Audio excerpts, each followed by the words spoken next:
Welcome to my PBL video titled Creating a Brave Space, Dealing with Racism in the Classroom. In this video, we will be going over our case study and discovering the issue within this case study. We will talk about the location in which this situation is happening and who is affected by this issue. Then we will move on to talking about brave spaces and the importance of inclusion within the classroom. This will lead into addressing our case study situation and going over some possible ways to solve the issue. Some of these include teacher intervention, diversity and inclusive content, and student support. So let's dive into it. Section 1, Case Study. This is Zuri.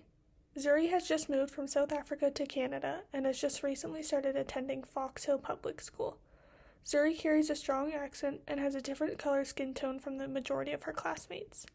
While most of the students have been friendly and welcoming to Zuri, some of the white classmates do not give her a warm welcome and go as far as making comments like, "We don't talk like that here, and I bet you're used to being around people who look like you. Aren't you uncomfortable here?"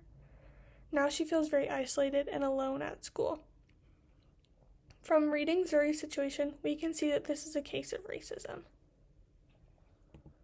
Section 2, Location of the Problem. Zuri attends Fox Hill Public School located in Bowmanville, Ontario, Canada. Zuri is a part of a grade 7 class. Zuri lives in a primarily white, English-speaking neighborhood that does not hold a lot of diversity. This is also a representation of the class she is in at school, where she is one of few students of color. Zuri also has a white female teacher. Section 3, Who is affected? When we think of who is affected by this issue, we can obviously see that Zuri is being negatively affected by her classmates' treatment towards her. When we take a step back and think of situations like this in general, we can understand that students and teachers of color are affected by racism in the classroom. Students and teachers with different background and ethnicities are affected by racism in the classroom. Students whose first language is not English are affected by racism in the classroom, and in fact, all students and school employees can be affected by this. This is because this creates an unsafe classroom environment where students and teachers no longer feel welcome and respected. Even students who are not directly affected by certain comments and gestures, it may cause them to feel uncomfortable and insecure about themselves. Section 4, Brave Spaces.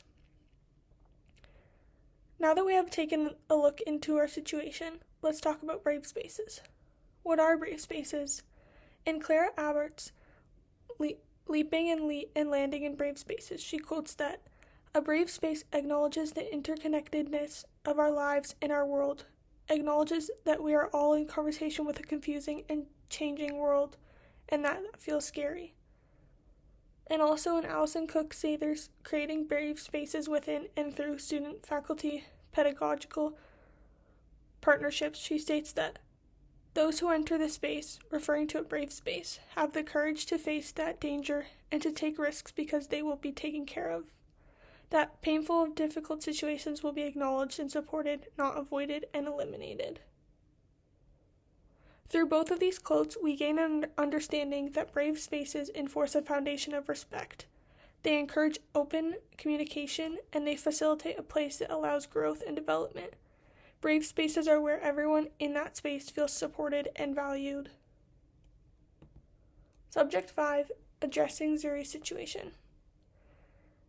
Now that we have learned about brave spaces, we can see that this classroom that Zuri is a part of is not a brave space for all of the students within that classroom. In order for this classroom to become a more brave space and safe space for all students, teachers, and support staff, here are some things that can be done. The teacher of this classroom could first intervene by ensuring that all students understand the rules and expectations of the classroom, that everyone in the classroom needs to be treated with kindness and respect, and that there is absolutely no room for racism. Another way to make the classroom a more welcoming and diverse place is by adding course material that is inclusive for all students. Whether that is having books that are written by authors that are from different countries, or having a lesson dedicated to identity and the uniqueness that that brings to classrooms and communities. This is a great way for students and teachers to learn about the different cultures and backgrounds represented in their classrooms. It is so important that Zuri feels supported during this time. not only because this is a completely new environment for her, but also because she has not been treated right by classmates. It is important that Zuri is made aware of the support that the school offers for students of color. Zuri should know that her teacher does not stand with the way that she has been treated, and she can always trust that her teacher will do everything in her power to not let it happen again. Making a change through lessons. Let's take a deeper look at how a change can be made through lessons. A huge part of a potential solution to this problem is awareness. The students need to be made aware that racism causes harm and isolation to those who are picked on and targeted. Perhaps in this case, the students making these comments did not think that what they were doing would cause so much harm. Maybe they just thought they were making harmless jokes. By having a lesson on racism, all students are made aware of what racism really is and the damage that it can cause. By having diverse learning material, students are able to learn from people who share their ethnicity and culture, and for students like Zuri, this can be comforting. From using books written by diverse authors and bringing in guest speakers from around the community who represent different cultures, this is a great way to have an inclusive classroom. Having an identity-based discussion explains to students the beauty of diversity in the communities and that our multiple identities make us special and unique. These discussions create awareness and facilitate an open classroom discussion about intersecting identities, which leads to opening up a brave space in the classroom. Leading a lesson covering classroom etiquette will give students a reminder of the rules and expectations of the classroom to ensure that they all understand the importance of treating everyone with respect and kindness that they deserve to create a healthy community in the classroom. The teacher can do this by leading a class discussion and having students share how they want and expect to be treated at school to create a deeper meaning behind the rules.